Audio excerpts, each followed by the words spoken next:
Break के बाद एक बार फिर से आपका स्वागत है। 10 के एजेंडे में बढ़ेंगे, आगे बात करेंगे।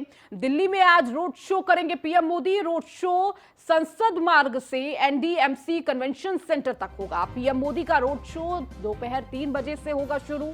रोड शो के दौरान सांस्कृतिक प्रदर्शन करेंगे कलाकार। तो देखिए, आज चूंकि बीजेपी कार्यकारिणी की बैठक है और इस बैठक की जो शुरुआत है वो रोड शो के माध्यम से की जाएगी और प्रधानमंत्री का ये रोड शो बेहद महत्वपूर्ण है और इसे देखते हुए जो रूट डाइवर्जन है वो भी किया गया है।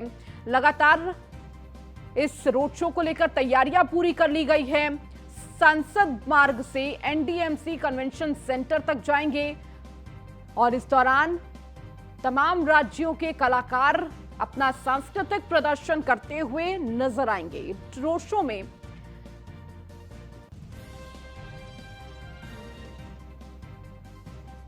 और ज्यादा जानकारी के साथ हमारे एसोसिएट एडिटर ब्रजेश श्रीवास्तव हमारे साथ जुड़ चुके हैं। ब्रजेश जी, आज बेहद महत्वपूर्ण दिन, 2 दिन ये चलने वाला बीजेपी कार्यकारिणी की बैठक, लेकिन उससे पहले ये रोड शो बेहद महत्वपूर्ण हो जाता है, इसकी तस्वीरें बेहद महत्वपूर्ण हो जाती है।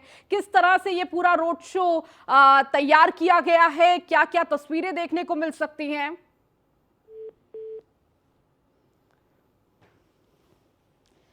तो ब्रजेश जी से जुड़ने की कोशिश करेंगे, लेकिन उससे पहले रोड शो संसद मार्ग से एनडीएमसी कन्वेंशन सेंटर जाएगा। देखिए, कार्यकारिणी की ये बैठक है, ये बैठक बेहद महत्वपूर्ण रहने वाली है कई मायनों में। जहां एक तरफ आपको बता दें कि बीजेपी अध्यक्ष, राष्ट्रीय अध्यक्ष जेपी नड्डा का कार्यकाल जनवरी के आखिरी में खत्म हो रहा है।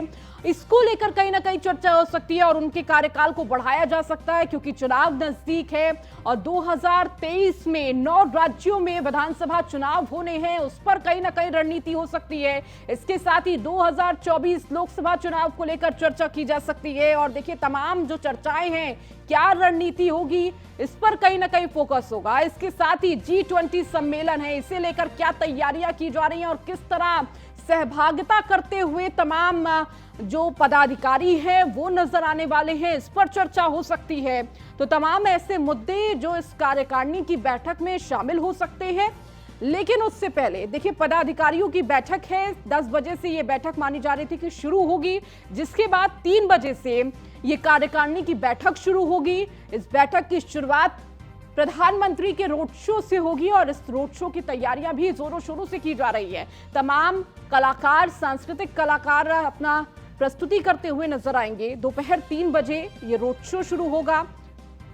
एसोसिएट एडिटर ब्रजेश श्रीवास्तव हमारे साथ जुड़ चुके हैं। ब्रजेश जी, बीजेपी कार्यकारिणी की ये बैठक 2 दिन बेहद महत्वपूर्ण रहने वाली है, लेकिन इसकी जो शुरुआत रोड शो के माध्यम से की जाएगी, क्या कुछ तैयारियां, क्या तस्वीरें देखने को मिल सकती है? देखिए, सबसे बड़ी बात यह है कि बीजेपी की जो राष्ट्रीय कार्यकारिणी की बैठक है, इस बैठक के शुरू होने से पहले प्रधानमंत्री एक रोड शो करेंगे। पटेल चौक से लेकर संसद मार्ग जो है जय सिंह रोड जंक्शन तक ये पूरा रोड शो होना है। इसके जरिए एनडीएमसी कन्वेंशन सेंटर जाएंगे प्रधानमंत्री नरेंद्र मोदी। सबसे बड़ी बात यह है कि जिस तरीके से पूरा रोड शो होगा उसमें न सिर्फ कल्चरल प्रोग्राम होंगे, बल्कि बीजेपी ने पूरी तैयारियां इस रोड शो के लेकर के किया है। दिल्ली पुलिस ने इसके लिए बाकायदा रूट डाइवर्जन किया है। वो तमाम रास्ते जो संसद मार्ग की तरफ जाने वाले रास्ते हैं, उन रास्तों को डाइवर्ट किया गया है। खास करके अगर देखें जो है कि हम अपने दर्शकों को बताना चाहेंगे, जो अहम रास्ते हैं वो फिर चाहे बाबा खड़क सिंह मार्ग हो, आउटर सर्किल, कनाट प्लेस हो, शंकर रोड हो, मिंटो रोड हो, मंदिर मार्ग है, 12 Khamba Road, Panchkuian, Raisina Road, Tolstoy Road, Firoz Shah Road, Rafi Marg, ये वो तमाम रास्ते हैं जो संसद मार्ग की तरफ जाने वाले रास्ते हैं। ये सभी रास्तों को डाइवर्ट किया गया है और इन रास्तों पर जो है रूट डाइवर्जन रहेगा।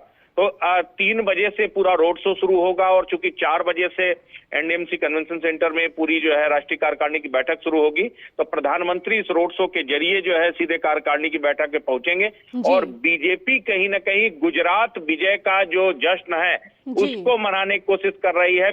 गुजरात जश्न, गुजरात विजय का जो शहरा है वो प्रधानमंत्री के सिर बना है और ऐसे में प्रधानमंत्री जो है एक रोड शो के जरिए न सिर्फ राष्ट्रीय कार्यकारिणी की बैठक में पहुंचेंगे, बल्कि बीजेपी आगामी आने वाले जो 9 राज्यों के चुनाव हैं उनके लिए भी अपने उत्साह को दिखाती हुई नजर आएगी। तो बेहद अहम होने वाला है रोड शो और ये पूरा जो है जो राष्ट्रीय कार्यकारिणी की बैठक। ठीक है ब्रजेश जी, आप लगातार जुड़े रहिए और भी खबरों पर आपसे अपडेट लेंगे। तो आज से बीजेपी के 2 दिवसीय कार्यकारिणी की बैठक में बीजेपी शासित राज्यों के सीएम और डिप्टी सीएम भी होंगे शामिल। 35 केंद्रीय मंत्री सहित करीब 350 नेता बैठक में शामिल होंगे। पहले राष्ट्रीय अध्यक्ष जेपी नड्डा का उद्घाटन भाषण होगा। इस महीने जेपी नड्डा का कार्यकाल हो रहा है पूरा, तो जेपी नड्डा के कार्यकाल के विस्तार पर लग सकती है मुहर। इसके साथ ही चुनाव से पहले संगठन को सक्रिय करने के मुद्दे पर चर्चा होगी।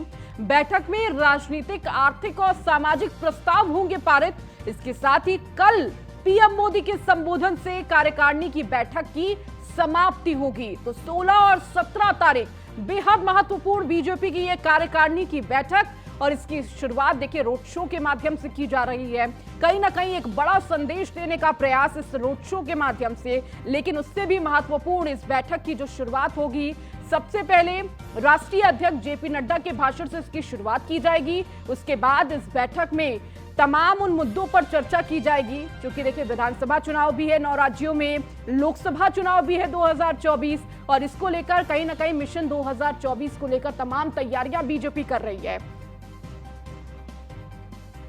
और अधिक जानकारी के साथ लगातार ब्रजेश जी हमारे साथ बने हुए हैं। ब्रजेश जी, 2 दिन का ये जो कार्यकारिणी की बैठक है कहीं ना कहीं कई मायनों में महत्वपूर्ण है। एक तरफ जेपी नड्डा के कार्यकाल का जिक्र है कि इस कार्यकाल को बढ़ाने में, विस्तारित करने में मुहर लग सकती है। इसके साथ ही साथ आगे किस तरह से विधानसभा चुनाव होने हैं, लोकसभा चुनाव होने हैं, G20 सम्मेलन है, इन तमाम मुद्दों पर चर्चा हो सकती है इन 2 दिनों में।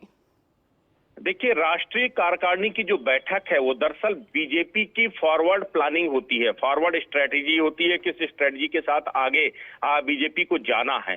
और इस मायने में ये इसलिए अहम है क्योंकि सबसे बड़ी बात ये कि अभी आगामी साल में 9 राज्यों के चुनाव होने जा रहे हैं। इन 9 राज्यों के चुनाव में बीजेपी की क्या जो है प्लान ऑफ एक्शन होगा, इसको लेकर के इस बैठक में चर्चा होगी। सबसे अहम बात यह है कि क्योंकि जेपी नड्डा के कार्यकाल को लेकर अभी तक कसमकस बरकरार है कि जेपी नड्डा को एक्सटेंशन दिया जाएगा या फिर कोई नया अध्यक्ष चुना जाएगा। तो अब इस बात की लगभग पुष्टि हो गई है कि जेपी नड्डा को 1 साल का और एक्सटेंशन दिया जा सकता है, 1 साल का उनको कार्यकाल विस्तार दिया जा सकता है, क्योंकि जिस तरीके से जो है आगे आगामी आने वाले राज्यों के चुनाव हैं उसमें बीजेपी अपने संगठन के साथ बहुत छेड़छाड़ नहीं करना चाहती है कि राष्ट्रीय अध्यक्ष जेपी नड्डा की अगुवाई में ही इन राज्यों के चुनाव हो, क्योंकि बेहतर तरीके से इन राज्यों को समझ चुके हैं, वहां पर उन्होंने अपनी तरीके से प्लानिंग की हुई है। ऐसे में उन्हें 1 साल का एक्सटेंशन दिया जा सकता है। इसके साथ इस कार्यकारिणी की बैठक में G20 को लेकर के भी जो है किस तरीके की, इस वर्ष हम लोग G20 की अध्यक्षता कर रहे हैं, ऐसे में G20 को लेकर के क्या कुछ आगे बढ़ना है, किस तरीके से प्लानिंग होगी, इसको लेकर चर्चा होगी। साथ ही देखा जाए तो जो है कार्यकारिणी में कई राजनीतिक, आर्थिक जो है और सामाजिक प्रस्ताव भी आएंगे। उन प्रस्तावों की जो लाइन होगी उस लाइन पर पार्टी आगे बढ़ती हुई नजर आएगी। तो ये बैठक बेहद अहम है। इसमें 12 राज्यों के मुख्यमंत्री सहित जो है अगर देखा जाए 350 से ज्यादा डेलीगेट्स इसमें शामिल होंगे। प्रधानमंत्री नरेंद्र मोदी इसका समापन भाषण देंगे और जो शुरुआत होगी वो जो है राष्ट्रीय अध्यक्ष जेपी नड्डा के भाषण के साथ होगी। तो बेहद अहम बैठक है बीजेपी की। ये पिछली बार की जो कार्यकारिणी की बैठक थी वो हैदराबाद में हुई थी। हैदराबाद के जरिए उन्होंने दक्षिण में कमल खिलाने का संकल्प लिया था, और इस बार ये दिल्ली में आयोजित हो रही है। दिल्ली में इस बार आयोजित होने वाली जो राष्ट्रीय कार्यकारिणी की बैठक है वो कई मायने में बेहद अहम होगी, क्योंकि इस बैठक के जरिए भी प्रधानमंत्री एक संदेश देते हुए नजर आएंगे। और ये सबसे बड़ी बात ये है कि प्रधानमंत्री जो है यहाँ से आम आदमी के हित की बात करते हुए नजर आएंगे। प्रधानमंत्री बताएंगे कि किस तरीके से पार्टी आज भी जो है आम आदमी को साथ लेकर के चल रही है, और इसीलिए जो कार्यकारिणी में जो रंग है वो अलग अलग रंग देखने को मिलेंगे। एक बार फिर से वो चाय वाले की इमेज को ताजा करने की कोशिश हो रही है। एक बार फिर गांव गरीब और किसान के साथ बीजेपी के खड़े होने का दम भरा जा रहा है। तो ये जो कार्यकारिणी की बैठक होगी बेहद अहम होगी। फिलहाल जेपी नड्डा की अध्यक्ष सत्ता में बीजेपी मुख्यालय में एक बैठक शुरू हो गई है, जिसमें सभी प्रदेश अध्यक्ष और सभी जो है जो राष्ट्रीय पदाधिकारी हैं वो इसमें शामिल हैं। और ये तय होगा कि 4 बजे जब ये कन्वेंशन सेंटर में कार्यकारिणी शुरू होगी तो उसकी क्या रूपरेखा होगी, उसको तय किया जा रहा है। बिल्कुल ब्रिजेश जी, यही रूपरेखा आपसे समझना चाहेंगे, कितने सत्रों में इस बैठक को बांटा गया है, क्या खाका तैयार किया गया है इस बैठक का? देखिए, सबसे बड़ी बात यह है कि चूंकि 4 बजे से आज ये बैठक शुरू हो रही है, तो 4 बजे से लेकर के लगभग तकरीबन 8 बजे तक ये आज की बैठक चलेगी। उसके बाद कल सुबह से फिर 9 साढ़े 9 बजे से बैठक शुरू होगी और 1 बजे कल उसका समापन हो जाएगा। तो तकरीबन 4 सत्र अलग अलग तरीके से जो है बांटे गए हैं। और सबसे बड़ी बात यह है कि इसमें लोकसभा और विधानसभा दोनों की स्ट्रेटजी अलग अलग तरीके से तैयार की जाएगी। विधानसभा की तैयारियों के अलग सत्र होंगे और लोकसभा की तैयारियों के लिए अलग सत्र होंगे। और इसके तहत जो है राष्ट्रीय जो पदाधिकारी हैं वो बैठक करेंगे और उसके तहत प्लान तैयार करेंगे। यानी 9 राज्यों के लिए सेपरेट प्लान ऑफ स्ट्रेटजी होगी और इसके बाद 2024 के लिए क्या प्लान ऑफ एक्शन होना चाहिए, इसको लेकर के अलग से बैठक होगी। और बाद में प्रधानमंत्री सभी कार्यकर्ताओं को, सभी नेताओं को 2024 और 9 राज्यों की जीत का मंत्र देंगे। ठीक है, बहुत शुक्रिया ब्रजेश जी पूरी जानकारी को देने के लिए। तो वही सीएम योगी आदित्यनाथ का आज दिल्ली दौरा है। 2:45 पर हिंडन एयरपोर्ट पहुंचेंगे सीएम योगी। एयरपोर्ट से एनडीएमसी सेंटर पहुंचने का उनका कार्यक्रम है। चूंकि आज 2 दिन की राष्ट्रीय कार्यकारिणी की बैठक की शुरुआत होने जा रही है, जिसमें डिप्टी सीएम केशव प्रसाद मौर्य और ब्रजेश पाठक भी शामिल होंगे। प्रदेश अध्यक्ष भूपेंद्र चौधरी भी इस बैठक में शामिल होंगे। तो तमाम उन राज्यों में के मुख्यमंत्री भी इस बैठक में शामिल होने जा रहे हैं, जिसके लिए सीएम योगी आदित्यनाथ दिल्ली पहुंचेंगे। 2:45 पर हिंडन एयरपोर्ट पहुंचकर एनडीएमसी सेंटर, कन्वेंशन सेंटर पहुंचेंगे, जहां कार्यक्रम में सम्मिलित होंगे। उसके साथ ही साथ डिप्टी सीएम केशव प्रसाद मौर्य और ब्रजेश पाठक भी इस बैठक में शामिल होंगे।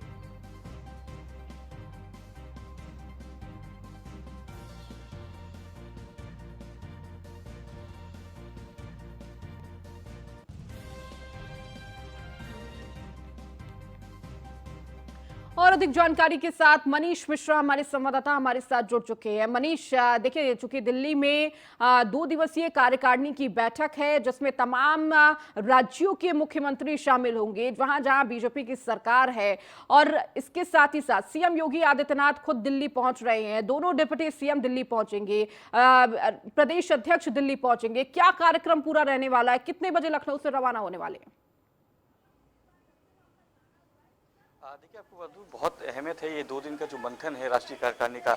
अगर सबसे अहमियत पूछेंगे तो उत्तर प्रदेश की अहमियत इसमें रहती है कि 2 दिन का जो मंथन होगा उसमें जीत का मंत्र दिया जाएगा उत्तर प्रदेश की लोकसभा जो चुनाव, आगामी चुनाव को लेकर। साथ ही आपको बता दूं कि यहाँ के प्रदेश की कार्यकारिणी को भी चेंजेस होने हैं, उसको लेकर भी इसमें मंथन किया जाएगा। तो बहुत अहमियत रहती है, क्योंकि उत्तर प्रदेश एक ऐसा राज्य है जहाँ से अगर माना जाता है कि दिल्ली को अगर आपको काज करना है तो दिल्ली का जो रास्ता है वो उत्तर प्रदेश जाता है। 80 लोकसभा सीटें आती हैं। आपके बाद यहाँ पे मुख्यमंत्री योगी आदित्यनाथ ने खुद 80 में से 80 सीटें जीतने का दावा कर रखा है। हमने देखा कि 2023 की जब शुरुआत हुई थी तो 2 दिवसीय अपने प्रवास पे थे बीएल संतोष, जो कि राष्ट्रीय संगठन मंत्री हैं। उन्होंने लगातार यहाँ पे पदाधिकारियों के साथ, मंत्रियों के साथ, संगठन के साथ लगातार बैठक की थी और एक समन्वय बनाने की कोशिश की थी। तो माना जा रहा है कि जो मंत्र होगा, जो मंथन होगा, उससे जीत का मंत्र तय किया जाएगा उत्तर प्रदेश की राजनीति के लिए, उत्तर प्रदेश की 80 में से 80 सीटों के लिए।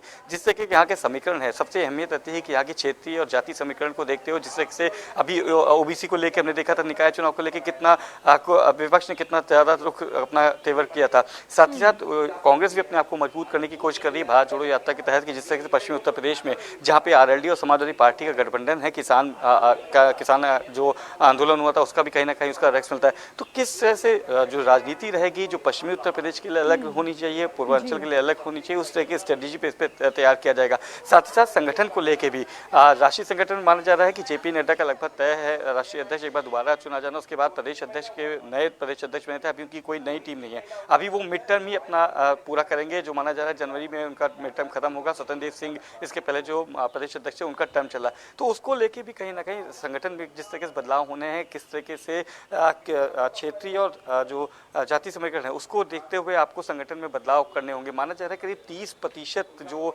युवा चेहरे हैं उनको इसमें अब की बार जगह दी जाएगी और नए लोग को भी दिया जाएगा। साथ ही साथ उन सांसदों को जो पदाधिकारी भी हैं उनको भी माना जा रहा है कार्यमुक्त किया जाता है कि अपनी लोकसभा विधानसभा सीटों पे काम करने के लिए, क्योंकि 1 साल से ज़्यादा का समय नहीं बचा है। तो बहुत अहमियत रहेगी और करीब 2 बजे के आसपास का समय है जब मुख्यमंत्री यहाँ से निकलेंगे और करीब 2:45 पे हिंडन पहुंचेंगे और वहाँ से NDMC कन्वेंशन सेंटर के लिए साथ में जाएंगे। भूपेन्द्र चौधरी दिल्ली के लिए रवाना हो चुके हैं, वहाँ पे पहुँच चुके हैं। दोनों डिप्टी CM भी करीब 2 से 2:30 बजे का समय है जब वहाँ पहुँचेंगे। तो माना जा रहा है कि जिस तरीके से उत्तर प्रदेश की रणनीति है, उत्तर प्रदेश की राजनीति है, उसके लिए जो मंत्र मिलना है वो इन 2 दिन के मंथन से निकलेगा और बहुत अहमियत रहने वाले हैं उत्तर प्रदेश की राजनीति के लिए भी ये अगले 2 दिन। जी ठीक है मनीष, शुक्रिया इस जानकारी को देने के लिए। खबरों में आगे बढ़ेंगे, बात जोशीमठ की करेंगे। जोशीमठ में हालात अब बहुत ज्यादा गंभीर है। शंकराचार्य मठ में भी कई जगहों पर दरारें आ गई है। प्रभावित लोगों की प्रशासन ने कराई व्यवस्था, तो स्वास्थ्य के अलावा रहने की भी व्यवस्था की जा रही है। लेकिन देखिए, जोशीमठ को लेकर जो चिंता है वो अब और बढ़ती जा रही है, क्योंकि शंकराचार्य मठ में भी कई जगहों पर दरारें आ चुकी है। इसके साथ ही प्रभावित लोगों की प्रशासन ने व्यवस्था कराई है। देखिए, रहने की व्यवस्था, इसके साथ ही उनके स्वास्थ्य की, खाने पीने की तमाम व्यवस्थाएं सरकार प्रशासन की तरफ से मुस्तैदी से की जा रही है। तो राहत शिविरों में सभी लोगों को शिफ्ट किया जा रहा है। स्थिति को गंभीरता से देखते हुए लगातार सरकार अपनी कोशिशों में जुटी हुई है।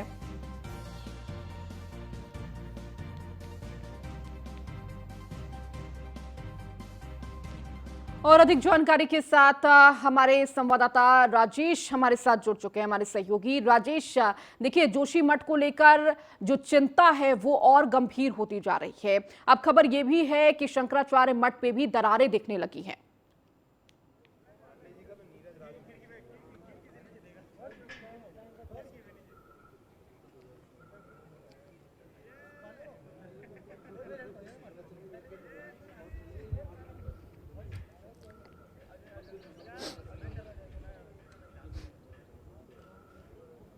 बिल्कुल ऋतु, जो हालात हैं वो वाकई बहुत चिंताजनक हैं जोशीमठ के, और इसको सुधारने के लिए अब कई तरह के कदम उठाए जा रहे हैं। हम इस वक्त नरसिंह मंदिर में हैं और देखिए, यहाँ पे एक महायज्ञ किया जाएगा और महायज्ञ के जो हैं वो शंकराचार्य अभिमुक्तेश्वरन जी करेंगे, जो इस वक्त यहाँ पे सीधा आ चुके हैं। हम सीधी तस्वीरें आपको दिखा रहे हैं और देखिए अभी वो आगे यहाँ पे आके दर्शन कर रहे हैं और शंकराचार्य जी ही यहाँ पे महायज्ञ करेंगे जोशीमठ को बचाने के लिए। इस वक्त आप सीधी तस्वीरें जोशीमठ के नरसिंह मंदिर से देख रहे हैं न्यूज़ इंडिया पे, और शंकराचार्य जी यहाँ पे आगे इस वक्त आ रहे हैं, जो महायज्ञ जो है जोशीमठ को बचाने के लिए। चूंकि जोशीमठ जो है वो अपने आप में ऐतिहासिक जगह थे, वो मंदिर भी, वहाँ पे भी, मठ में भी जो दरारें हैं वो देखी जा सकती हैं।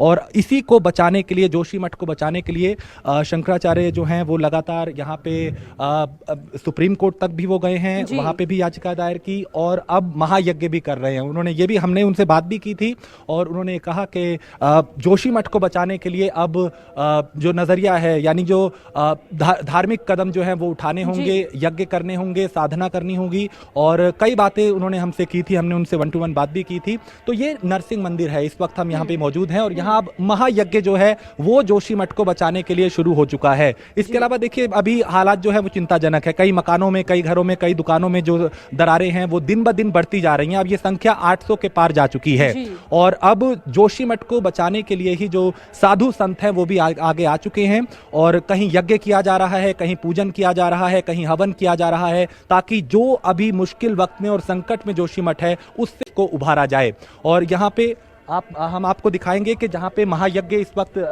शुरू हो चुका है, वहाँ पे किस तरीके से जोशीमठ को बचाने की जो मुहिम है वो शुरू हो चुकी है। आपको हम सीधी तस्वीरें इस वक्त न्यूज़ वन इंडिया पे दिखा रहे हैं, जहाँ पे ये तस्वीरें जो हैं वो आप समझ सकते हैं कि किस कदर यहाँ पे देखी जा सकती हैं।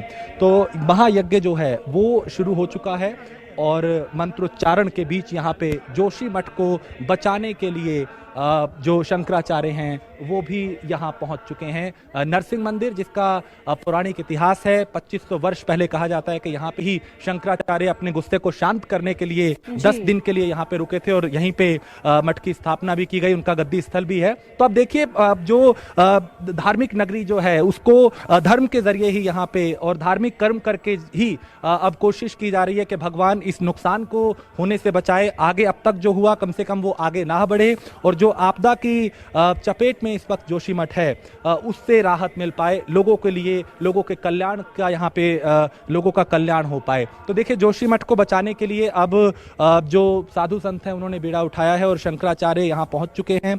हम लगातार सीधी तस्वीरें इस वक्त न्यूज़ वन इंडिया के दर्शकों तक पहुंचा रहे हैं। हमने वो तस्वीरें भी दिखाई जहां मकानों में, दुकानों में, घरों में, सड़कों में वहां पे भी दरारें हैं, वहां पे भी नुकसान पहुंचा। अब हम ये तस्वीर भी पहुंचा रहे हैं जहां पे अब यानी कहीं पे हवन किया जा रहा है, कहीं पे पूजा की जा रही है, कहीं पे यज्ञ किया जा रहा है कि जोशीमठ सलामत रहे, जोशीमठ को बचाया जाए। क्योंकि देखिए धार्मिक नजरिए से भी इसका एक अलग महत्वपूर्ण स्थान है जोशीमठ का।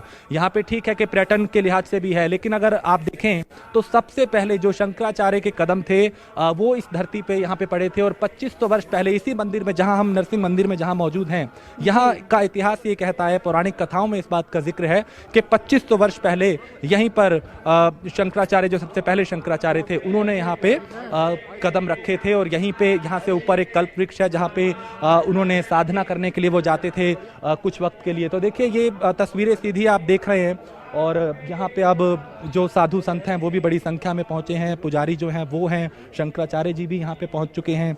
और कोशिश यही है कि कैसे अब पूजा के जरिए, महायज्ञ के जरिए जोशीमठ की सलामती के लिए यहाँ पे एक बड़ा केंद्र है जोशीमठ। और इस जोशीमठ को बचाने के लिए जहां सरकार अपनी कोशिश कर रही है, जहां लोग अपने कोशिशों में जुटे हुए हैं, लेकिन इस बीच आध्यात्म का भी अपना महत्व है। और देखिए यही आध्यात्म वहां पर नजर आ रहा है कि किस तरह से पूजा पाठ के माध्यम से इस जोशीमठ को बचाया जाए।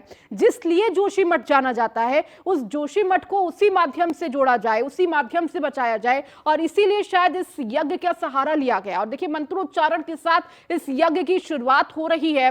राजेश, हम चाहेंगे जो वहां पर लोग मौजूद हैं, अगर उनसे आप बातचीत कर पाए, जो साधु संत मौजूद हैं उनसे बातचीत आप कर पाए कि किस तरह से इस यज्ञ के माध्यम से अपने जोशीमठ को बचाने में ये साधु संत लगे हुए हैं। कहीं ना कहीं देखिए अविमुक्तेश्वरानंद जो है वो भी लगातार जोशीमठ को राष्ट्रीय आपदा घोषित कर रहे हैं। और हर कोशिश यही है, सबकी कोशिश यही है कि किस तरह जोशीमठ बचे।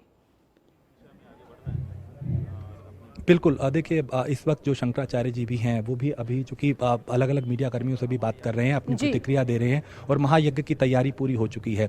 हमने तमाम साधु संतों से भी बात की, उनकी प्रतिक्रियाएं भी न्यूज़ वन इंडिया के दर्शकों तक हमने पहुंचाई और आगे भी करते रहेंगे। देखिए आध्यात्मिक नजरिए से महत्वपूर्ण स्थान है और शंकराचार्य जी से हम एक प्रतिक्रिया ले लेते हैं, चूंकि अलग अलग मीडिया कर्मी जो हैं वो यहाँ पे हैं और एक छोटी सी प्रतिक्रिया लेंगे। महाराज जी ज़्यादा वक्त नहीं लूंगा, एक छोटी सी प्रतिक्रिया। महायज्ञ अब तैयार वक्त हो चुका है, जोशीमठ को बचाने के लिए ही ये महायज्ञ किया जा रहा है। हाँ जी, जोशीमठ की रक्षा के लिए, ताकि जोशीमठ सुरक्षित रहे, जोशीमठ के लोग सुरक्षित रहें, उनकी संपत्तियां सुरक्षित रहें और यहाँ से जो धर्म का संदेश पूरे दुनिया में जाता है वो जाता रहे। तो देखिए अब चूंकि हवन का वक्त हो रहा है, ऋतु हमने उनका ज्यादा वक्त नहीं लिया, लेकिन उन्होंने प्रतिक्रिया इस पे दी और कहा कि क्योंकि जोशीमठ को बचाने के लिए ही अब यहाँ पे महायज्ञ किया जा रहा है। और उन्होंने ये भी कहा था कि इस विनाश का जो कारण है वो विकास है। यहाँ पे जो किया जा रहा है, जो यहाँ पे जो टनल और ये सब प्रोजेक्ट चल रहे हैं, उनके चलते आज जोशीमठ जो धार्मिक नगरी है उसका कहीं ना कहीं नुकसान हो रहा है और इनको रोकने का उन्होंने वो किया है। तो देखिए अब शंकराचार्य जी की प्रतिक्रिया भी हमने न्यूज़ वन इंडिया के दर्शकों तक पहुंचाई और अब यहाँ पे चूंकि मंत्रोच्चारण के बीच अब महायज्ञ जो है वो शुरू हो चुका है और हम तमाम तस्वीरें जोशीमठ की अलग अलग लगातार न्यूज़ वन इंडिया के दर्शकों तक पहुंचा रहे हैं। और देखिए ये और हमारी कोशिश ये है, हमने खास है और किस तरह से यज्ञों के माध्यम से इस आपदा को, इस अभी इस वक्त इस स्थिति को कहीं ना कहीं बचाने की कोशिश की जा रही है। बहुत शुक्रिया राजेश हमारे साथ जुड़ने के लिए। फिलहाल इस बुलेटिन में इतना ही, बने रहिए न्यूज़ वन इंडिया के साथ।